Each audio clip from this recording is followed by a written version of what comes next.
Hello and welcome to yet another exciting episode of Simply Electric, where we are featuring the facelifted Hyundai Tucson for you.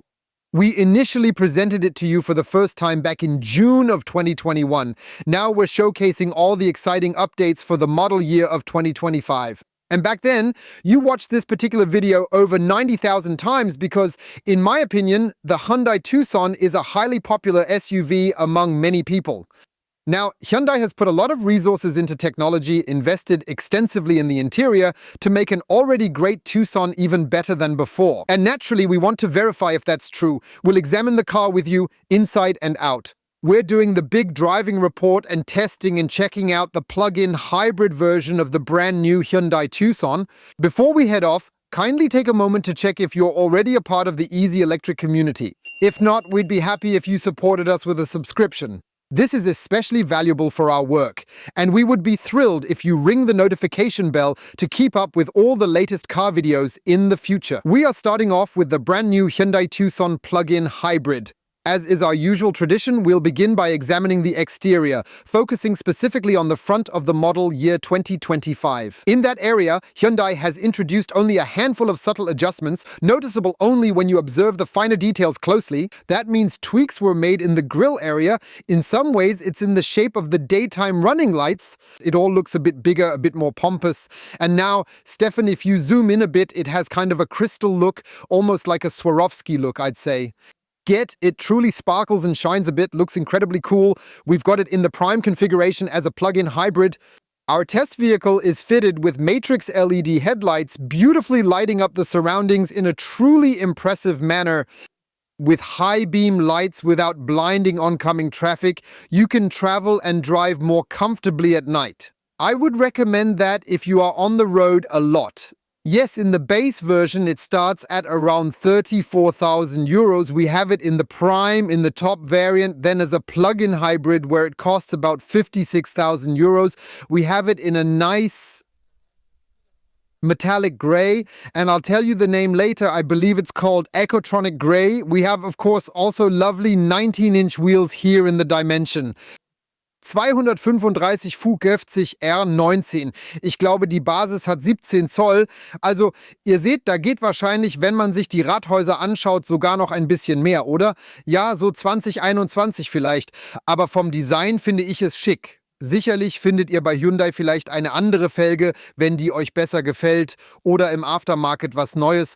Das gab es auch beim alten Modell etwas später. The N-Line. I'm more of a performance enthusiast, a sporty type who would definitely love to have the N-Line. However, the press department at Hyundai only has the Prime line, not the N-Line, because with the N-Line everything is a bit black, plus the car color making it a bit sportier. We now have the more refined version here. It also looks very nice with the slightly silver-colored anodized finish. Then we have here a very nice black matte finish. The roof rails have no chrome down below, which I think looks quite chic, in matte black, and also the bumpers are in a form of plastic. Really typical for an SUV. I must say the design is appealing to me, especially this metallic look towards the back, and once again here with the jagged edges.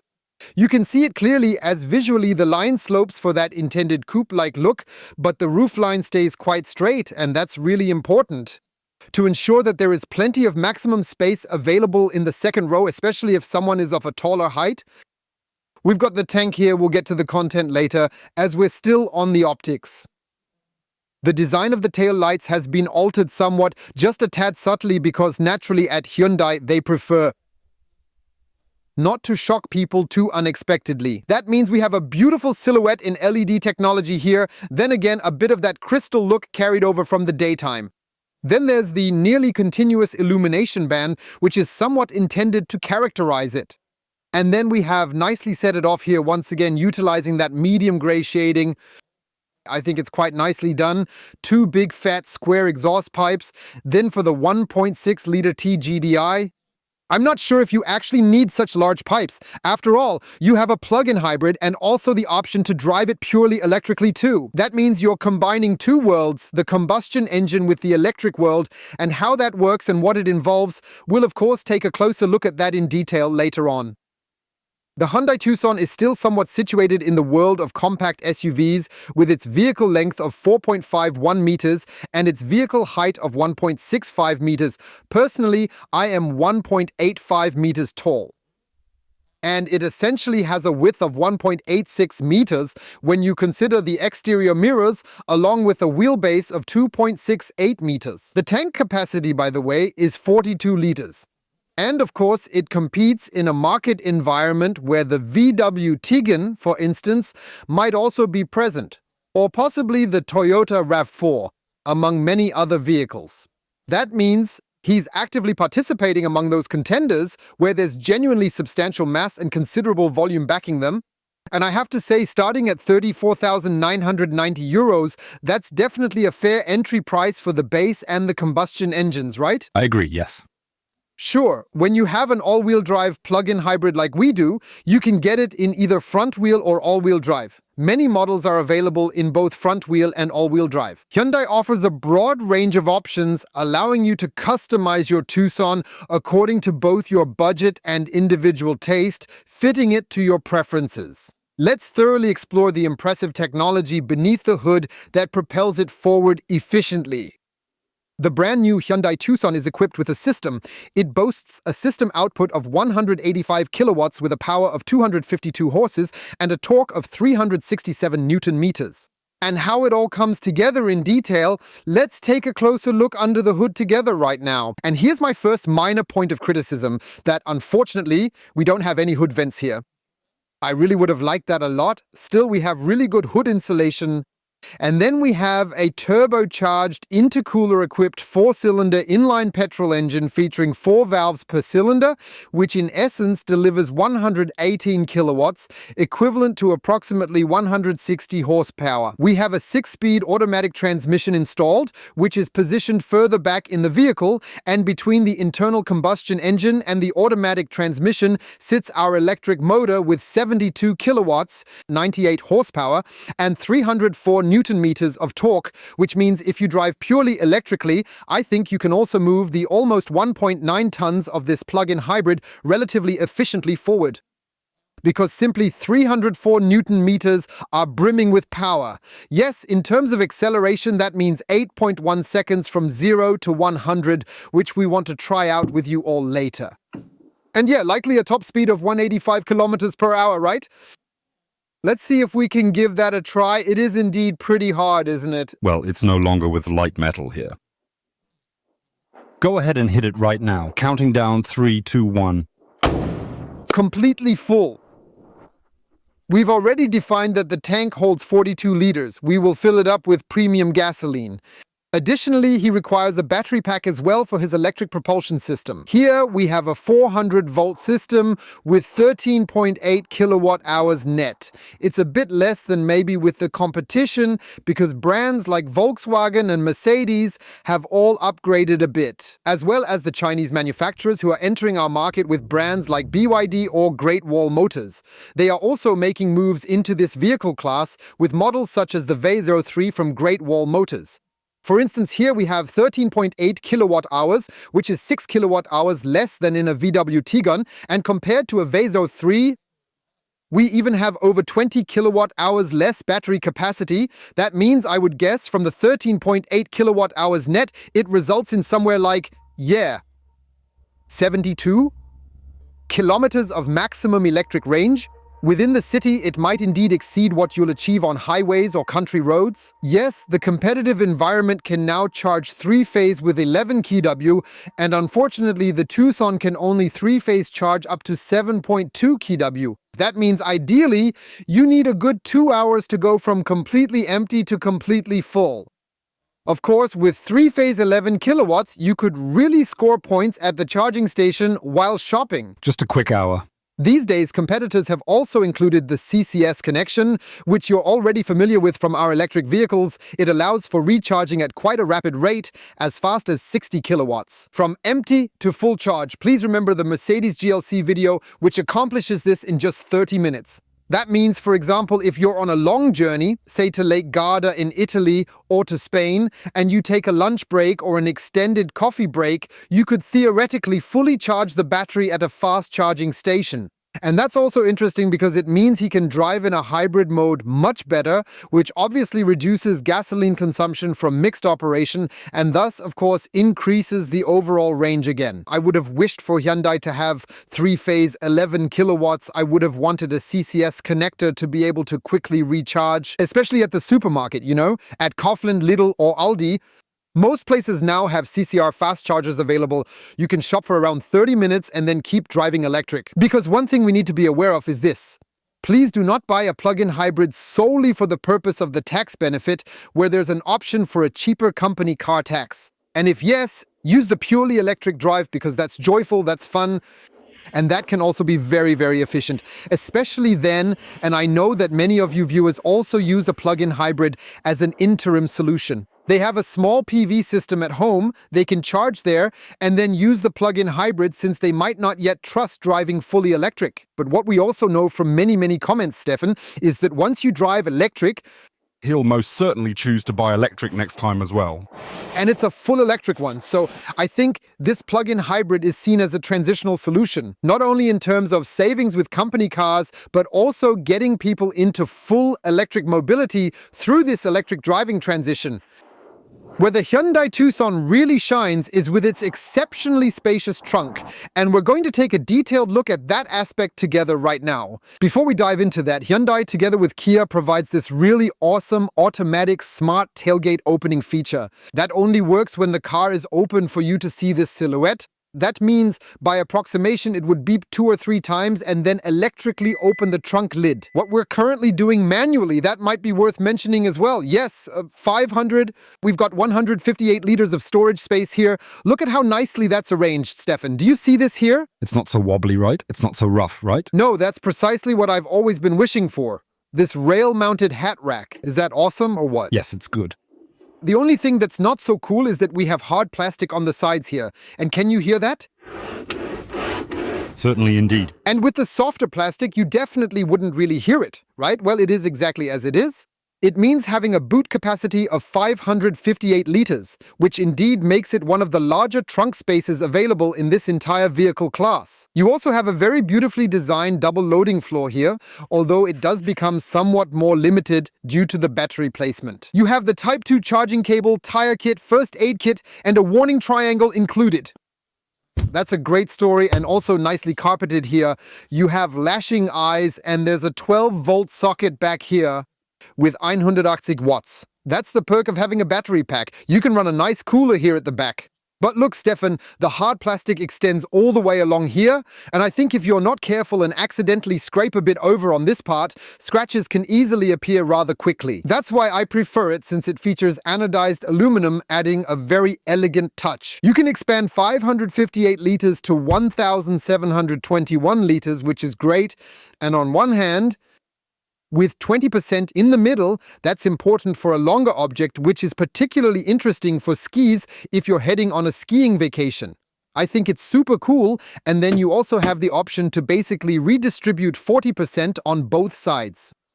I think it's gotten a bit stuck because of the seatbelt, but you can push it down, so you'll also have a relatively flat surface with these 1,721 liters, which gradually rises just a tiny bit. I have to admit, I really like how it looks. Wouldn't you agree as well? Yeah, there's a lot of space, huh? The dresser from my dear mother-in-law can easily fit in this space.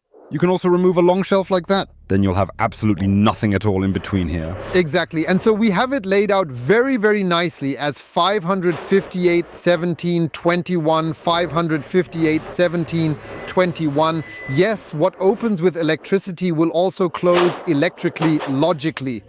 And then you really have the opportunity to clearly see the rear silhouette very, very nicely again. I must say, by the way, what I really love about Hyundai is how neatly the rear window wiper is integrated into the rear spoiler design. What's also nice is this Hyundai logo embedded in the glass pane. I think it's quite chic, right?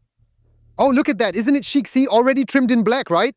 Oh, lovely. Go, go, go. I won't discuss the Hefe sauce now. No, no, no, no. Let's move on to discuss the roof load. Here, the capacity is around 100 kilos. Oh, so tidy. So 25 more than we usually have. Instead of 75, 100 kilos. This means you can properly mount luggage on the roof. And for those who say, man, I am a fan of well-maintained trailer towing, you can pull up to 1,210 tons of brake trailer weight. Unbraked 750 kilos. We also factor in the drawbar load, key for fans of sleek bicycle rear carrier sports. Also 100 kilos again are very good, either for luggage or the rear bike rack with e-bikes, without e-bikes.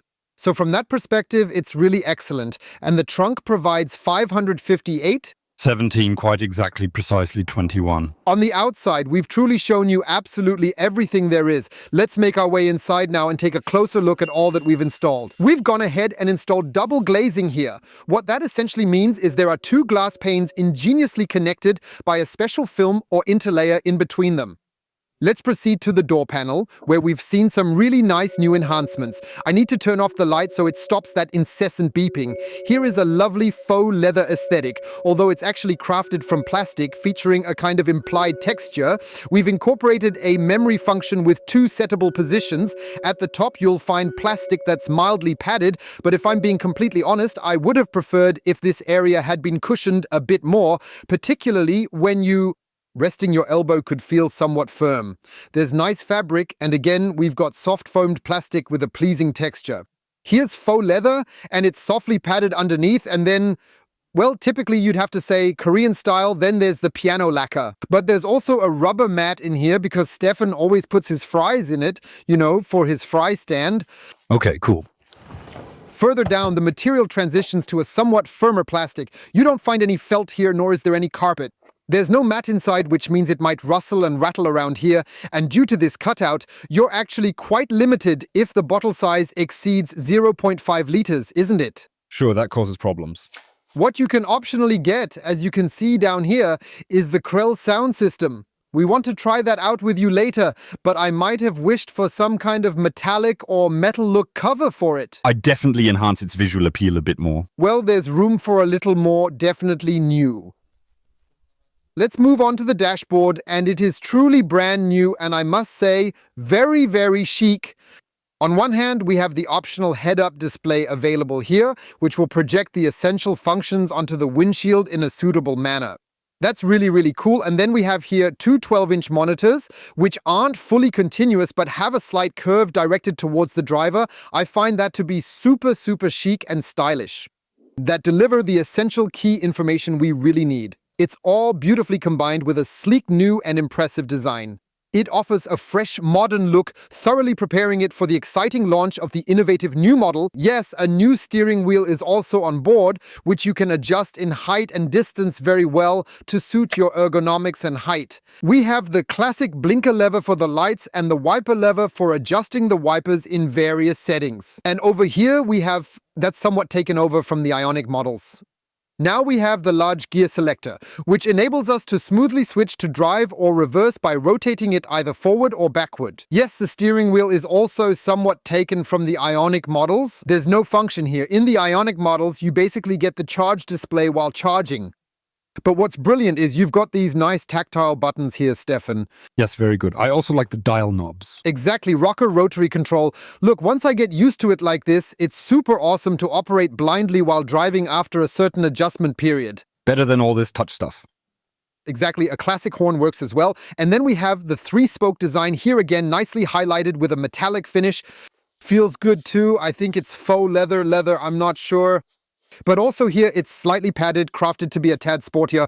Also here, it's somewhat thicker. I really must say, truly mega chic indeed. Yes, then here we have the large infotainment display, where we can, of course, also integrate Apple CarPlay and Android Auto with a nice menu structure that we're somewhat familiar with from our smartphones and tablets, where everything here is very well organized indeed. You've got such a home screen, which you can always access with the home button, which you can also customize individually. Yes, haptic knobs with everything up here in a faux leather look with a seam, very high quality, looks chic. Not everything must be leather. Then here again this fabric layer, and here once more with a small partition but ambient lighting, then a storage option.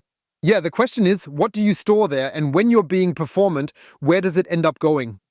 Yep. Please write that in the comments. Then we have a clear control layer here with a manual volume control, which I find great because you can operate it easily while driving. Always home button map to then also operate the navigation system media to then get into the media menu, quickly skip forward and backward channels or get into the setup.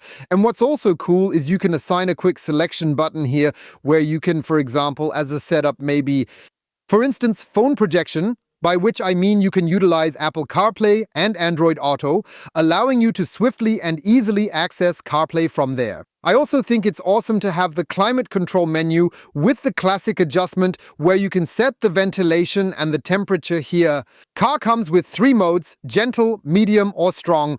The driver-only function is designed to focus solely on the driver when you're traveling alone. Then it's tempered to save a bit of energy. You've got the seat heating in 3 levels, also with a nice haptic feedback. You've got the seat ventilation here in the Prime trim with 3 levels. You've got the optional steering wheel heating with 2 levels. I think everything is super stylishly done. And then you can manually control everything here, including the air circulation. Naturally, there's definitely an automatic function available. Stefan, are you able to come over here, Jörg? You can clearly see that. We indeed have a pair of USB-C ports here that can be utilized either with or without the vehicle function. That would merely be the charging function. However, you can switch it to also integrate the phone more fully into the system using the cable. Works great. And you also have a nice 12-volt socket behind a flap, so you can't just reach in. I believe I had that experience somewhere, perhaps with the Neo, where I just casually grabbed the 12-volt socket. Right, because you couldn't find it there. At 180 watts, tingle. It twitches for a moment. But only if you have moist fingers, which I don't. Underneath here is a nice level also for additional storage options.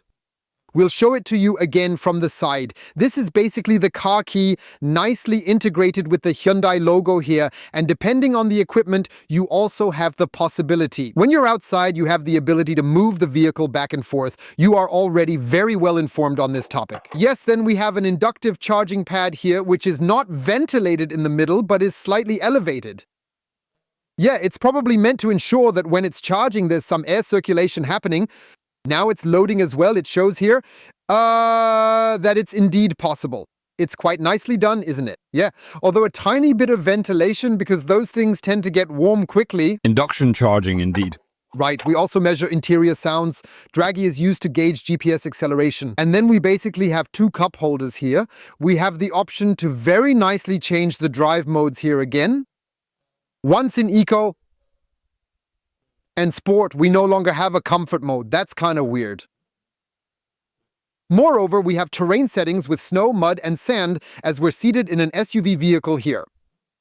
Here we also have a nice option, the auto hold feature. You can switch between driving purely electrically, which I always recommend, especially in urban environments, or hybrid, where the car decides on its own. You've got a hill descent control, a quick select function, then also for the camera system, and then again the park pilot. That's all nicely done. Here we've got a nice center armrest, but again this part's plastic.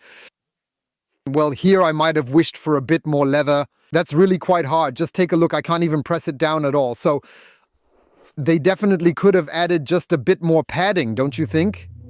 End. Yeah, now this whole thing comes out of the safety feature. Here again, piano finish if you put coins in there. That can quickly get a bit scratched and all. I find that a shame. Down here is a small carpet, and then there's a nice deep compartment where you definitely have a hand's length of storage space. But you can't change that here, Stefan. No. I must say I'm sitting quite comfortably ergonomically.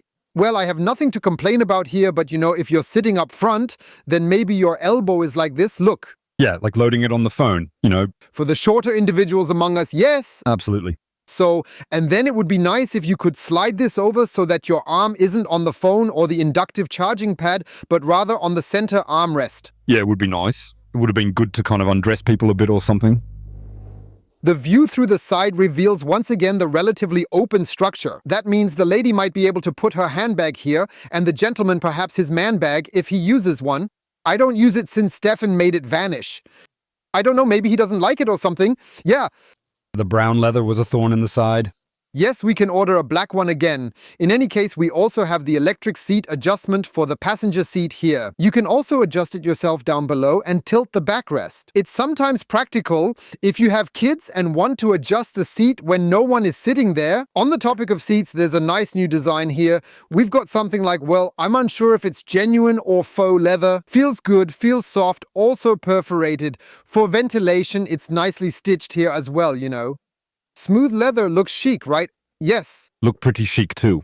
There's really good support in the lumbar area, and there's also decent support provided in the thigh area. The one thing that might potentially be lacking is having a seat extension for those wonderful individuals who might possess longer devices. Here you'll find small shoulder pads, and up here there's also a nice and very, very soft comfort headrest, but somehow at the moment I can't seem to locate the function. Can't be adjusted forward or backward somehow. Yes, and here is another open space. I'm not sure if with the N package it actually says N-line. You could have included a nice Hyundai logo to promote brand awareness a little. There's a bit of open space. If you own a company, you might be able to squeeze in your logo somehow in that area. That's indeed also a great idea. Yes, you see, we aim to offer a bit of creative support as well. Yes, we have a glove box too. It's not lined with felt or anything. We've saved a little again, and if we're honest, down here it's really hard. What do you always call it? Yes, plastic. It's a bit sad for such a nice car. Also very. Mats and sills are hard plastic again. There it is again. Back once more. Well, if nobody's seated here, my trainer did this a little bit, but I'm speculating it might rattle. Bright. Headliner, I'd say N-line has a dark one. I personally find it sleeker because it draws more focus outward rather than stopping the space here. But it's a matter of taste. And what I miss here, which certainly might be optional, is a panoramic glass roof or a panoramic glass sliding roof that you can open to then around here let in some of the delightful Darmstadt air when the weather conditions are favorable. Let's proceed with the back-sitting test. I'm 185 centimeters tall, like a young fawn, weighing 99.9 kilograms. And we have a decent start here. I'm sitting comfortably back here. However, my elbow has an issue. As usual. In cup position. Yes, I asked myself, why can't they make a nice long center armrest here where you can then slide out the cup holders as needed? It can't be that much more expensive, or maybe a flap that is padded, you know, so that it folds out here if necessary. I'm really not so sure since I'm not an interior designer, but it does feel kind of a bit stupid like that. What's truly, genuinely awesome is that you're able to adjust the backrest right here in any way that you desire. So you can push it all the way back to have a kind of power nap function. You can also sit upright and comfortably if you want, perhaps to enjoy and relax while reading a nice book. And thus, you also naturally increase the trunk space. What we don't have is a sliding rear seat. Some manufacturers also offer that feature where you have the ability to adjust and slide the rear seat as needed. Yes, Stefan, if you come in here a bit, then we can see that there's a 3-zone climate control where we can adjust the temperature. We have 2 USB ports below, but we don't have any additional storage options here. I could nicely adjust the seat to gain more space if no one is sitting in the front. Also, depending on the equipment, we definitely have rear seat heating on the outer seats. Included is child ISOFIX fastening, which I think is really great, yes. What I don't like so perfectly, however, is the rear seat backrest paneling, while it's all done with high quality, is again hard plastic here. Then just here with the net, and then the tablet or the phone always scrapes against it. I could imagine that over time it might also be sensitive to scratches. Below, it's beautifully carpeted once again. There's hardly any step here. Due to the all-wheel drive, just a very minor elevation. But I'm really quite comfortable back here. That looks really comfortable. And here we have, of course, once again, the complete armada running down from up here in hard plastic, then going back up on a B-pillar. And depending on where the belt is, it could theoretically rattle. But what's good is that the belt is at least guided here. They thought about that, and so it basically hangs in between here, and then it shouldn't rattle. You have to be transparent about that. Therefore, in my opinion, the likelihood of any clattering noise happening should be relatively minimal. Nice lighting in here again, and what's also a highlight, which I hate with a passion, are these blinds. They're really into it. I mean, it could be that if there are children sitting here or something, the sun is shining, you'd want to reduce the sun exposure a bit. It kind of gets in your way when you're seating. Everything wobbles around over here again. And then it's basically not hooked on from the front, but from the back, you know? So basically now you see, I had to here. So do you see the fiddling? Yes? Just skip it. No, now you have to do it here. I want to show it again. It's not that simple. So now I've hooked it up. If I had just flipped the hooks around, I would have done it in only a second. Always coming up with new ideas. We've shown you everything inside and outside. Let's get started. We want to take the Hyundai Tucson for a drive and truly experience it firsthand. Come join us for the driving report. Let's kick off with the turning circle specs. In this case, we have a truly impressive 11 meters for a vehicle with a length of 4.51 meters. And here Hyundai simply allows us to turn the steering wheel sharply forward. We lack rear steering, which therefore allows me to make some very tight maneuvers and swiftly maneuver in tight circles all around the cone. It truly is his favorite exercise to spin him around a little bit. Apart from the turning circle, it is absolutely very crucial to have dependable assistance when parking your car safely and correctly. Let's give this a try together with all of you. Right here we have our Tucson, and I'm not even sure, do you say Tucson or Tucson? I think It's in reference to that American city. They also pronounce it somewhat like Tucson. so, not Tucson. Or taxicabs. There are 1,000 different variations. Look, nice here, 360 degrees. That really represents... We have the ability to park here very, very fluffily, elegantly next to the T6.1 or T7 or whatever model it is. High res, nice. Exactly, even back here. Not much of a time delay in it. We've also had that a few times. Here you also have the opportunity to take a detailed look at a bird's eye view similar to an aerial perspective. I find it quite nicely done. Then you have various camera angles once more, also to capture the wheels or to create a 180-degree viewing perspective. A trailer assist, now that's neat. Certainly indeed. And when we basically look at the front camera, we can also have a bird's eye view option available. And here, which is really important, if we can't see past the bus on the right side, Stefan, show with the bus that we can't see anything. That's now the driver's view. But from here, I can actually see whether other vehicles are approaching and have this lovely 180-degree panoramic view. That's always interesting, getting out of such a tight parking spot with big cars or out of a driveway or other things. So I have to say, he handles it quite well, doesn't he? That's pretty neat, yeah. Exactly. Here we have such a charmingly bumpy parquet flooring, and then you also have the option, depending on the specific equipment chosen, to incorporate adaptive suspension for added comfort. That can skillfully adjust the stiffness of the dampers, providing you with choices between a comfortable or sporty setting. I think the standard chassis with the steel springs is adequate, but maybe one should consider whether it's worth investing the €1,000, but for something like an adaptive C, right? Sure thing. And he starts moving quite briskly. Yes, that is indeed true. Where he can definitely get away quickly in a hybrid manner is with combustion engine and plug-in hybrid. Yes, Fine. I really have to say he has impressive qualities, particularly when it comes to getting off the mark quickly. It truly feels faster and a lot more powerful than 8.1 seconds. Absolutely, yes, we will definitely test that. We drove out of Darmstadt here on the A67, heading towards Mannheim. I have activated the Highway Drive Assist feature for you. This means that you have access to all the various onboard assistance systems available for your convenience and safety. This means you enjoy excellent steering assistance that, in my view, reliably and effectively keeps the Hyundai Tucson neatly and smoothly centered within the lane. You've got the active lane keeping feature perfectly built in, moreover, the adaptive cruise control. Also includes a very useful speed limit assistant for added driving convenience. That means he adjusts the speed. If you enter the recommended speed on the highway, like I do, 130 kilometers per hour, then accordingly, adapt. And we need to pull it over to the left for a moment. There's also nice support from the blind spot camera so that we can zip right in here. Now we can let the Highway Drive Assistant take over again, I think up to and even including the lane change assistant. We've already demonstrated this in a few vehicles. Yes, when a car suddenly darts in front, like the Fiat here right in front of us, it manages the situation very smoothly. I also have the feeling that he supervises well because he already had a sense of how I could pull it over. These systems are getting better and better. The only thing it unfortunately doesn't have is capacitive control, so it knows I have my hands on the steering wheel. I still have to jiggle it a bit. That's a bit annoying over a long distance. Sure, yeah. So it's more comfortable with the capacitive steering. When you just put 3 fingers on the wheel, it knows, hey, Ollie's at the wheel, he's paying attention, making sure nothing goes wrong. You see, the fingers aren't enough. It needs to be a bit jerky here.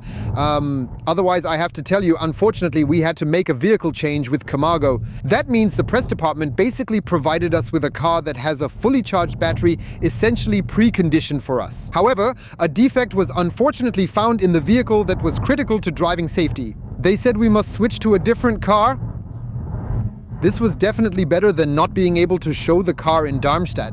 Therefore, we decided, yes, we'll have to cope with a somewhat empty battery and can still offer you plenty of... are unable to demonstrate many electrical functions at the moment. However, you might want to check out the Hyundai Santa Fe video, which is essentially the big brother of the Tucson here. Check it out. We drove a lot on electric there too. That's essentially it. So perhaps take a look if you're particularly interested in purely electric functionalities. Because that's mirror image identical here to the Tucson. We want to measure the interior noise with you at 50 kilometers per hour.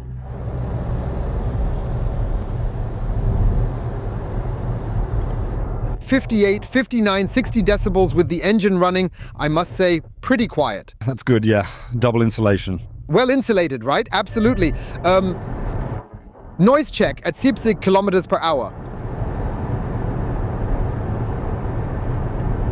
61, 62 decibels, that's a great value too. Let's accelerate to 100 because we can do that here, and we're driving 100 kilometers per hour.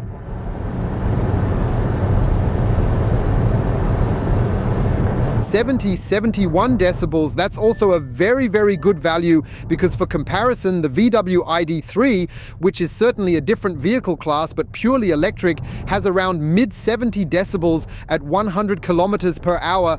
So you can see that even with the engine running, the Hyundai Tucson is well shielded from the outside with its double glazing and insulation, giving us nice, quiet interior noise. I promised to show you Apple CarPlay. I've connected it wirelessly. You have the choice to do this either wired or wireless. I've assigned the speed dial button to CarPlay here, which allows you to clearly see features like Google Maps quite easily. And we can really nicely get to test the Krell sound system here to check out how it sounds and truly see how well it rocks. Wouldn't you agree?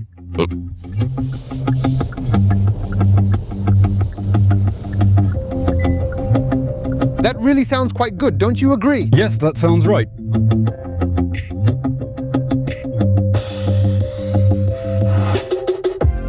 Sure. Lovely, isn't it? Yeah. So, Krell sound system is definitely worth a few bucks, right? Absolutely. You definitely need to have the money for that too. Also nice clear highs, good mids, and a beautiful sub, so I must say, with slicing, that really works, I believe. Absolutely. I believe anyone who is a bit audio inclined will enjoy Krell sound system. I've switched over to sport mode to fully engage the adaptive suspension system, really allowing it to highlight its sport-oriented characteristics and performance in this setting. I think it's firmly comfortable, offering a good balance and performing well here. No swaying or rocking motion when you shift it around in the lane, which is pretty wide. I truly believe it possesses a certain fundamental stability. That just consistently keeps it solidly upright and doesn't lead it into any sort of swaying rhythm. So I genuinely believe that the Tucson really showcases several strong points, where you can also keep it performing in a very sporty and dynamic manner. Can move, certainly within system limits because it obviously isn't holding a SUV or a sports car. Yeah, otherwise I think it's comfortably snug and firm, Stefan, don't you agree? Yes, that's really nice. He's keeping it in well, yes. What's your gut feeling? We've driven on the highway, we've driven on country roads through the city. How does it handle in your opinion? How would you describe the comfort of the ride? Yeah, I have to say, I'm sitting here very comfortably with good lateral support. Naturally, it's not a sports car, but that's not its purpose anyway. Therefore, I also feel that the suspension is really comfortable. There are hardly any wall movements, even if you try to rock it to a large extent. It's genuinely comfortable and quite enjoyable. Really fun, in fact. What he also does, of course, when you have him set in sport mode here, is that he maintains a certain RPM at a somewhat higher level consistently. He's now at 2200 revolutions to immediately and swiftly get on the gas. When we make the switch to eco mode, you'll observe that the RPM immediately drops down to 1600 revolutions, or it transitions entirely into electric mode if there's enough battery charge. This helps to conserve energy when using the combustion engine and ensures that you drive in a manner that's as emissions-free as possible. By the way, what doesn't work at all, and I don't know what the EU was thinking, is the beeping when you drive 1 kilometer per hour over the limit. Yes. That's simply very exhausting. The most annoying part is if you switch it on now, you can always switch it off again. That's no problem. You go to driver assistance, then you go to speed limit, and basically just turn it off quickly. However, that will only work until the engine's off once more. The next time you'll have to set it up again, correct? Right, then you can also check the speed limit information. At least it will show you the maximum speed. Doesn't chime anymore either. But when you go into the assistant, which you might like to use on the highway to drive according to the rules, sometimes you're daydreaming. If you quickly overlook the first sign or something, then he would correct you. It's just a chime. So, you can either do the speed limit information, but if you go to assistant here, and I'm driving here, bam, 51, it starts right away. Bim, bim, bum, bim. Yes, that's the common kind of demonstration effect you always get. He's here. Yes. All right, everyone. Back in the day, we drove around safely, didn't we? We weren't always in a rush, speeding everywhere, right? No. Do we require this dinging and clanging from the EU in order to become better drivers? I don't think so. Let's quickly test the acceleration. Stefan, do a countdown. 3, 2, 1, go. I personally designed the Sport 2050. It's accelerating really nicely now. 70 and 100, and the tractor is pulling quite a bit ahead of me now. But it's no problem because there's no one behind us. We do the brake check and it really goes back on its knees again. He manages the brakes well, right? Oh yeah. So we have the values from 0 to 60 in a total of 3.78 seconds and 0 to 100 in 8.11 seconds. Factory specs. Factory specification perfect, and from 100 to 0 again 3.64. Well, you really have to admit that the Tucson truly has excellent brakes. That driver definitely seemed like they boldly cut me off there. Absolutely indeed, though we actually conducted the brake test. Well, actually it didn't, because we obviously waited for a passage where no one was behind us. That was you guys. Also showing the brakes, because that's the important thing too. Not only being able to accelerate quickly, but also being able to decelerate quickly and come to a stop. I always find that important. They go very, very closely together, in my view. And yes, factory setting just like that here. From a standstill from the cold container? Yes, very good. We've got summer tires. What's today? About 8-9 degrees, I'd say. I don't misjudge any display, so it's already quite decent. Sure. And with that, let's move on to the conclusion with the Hyundai Tucson.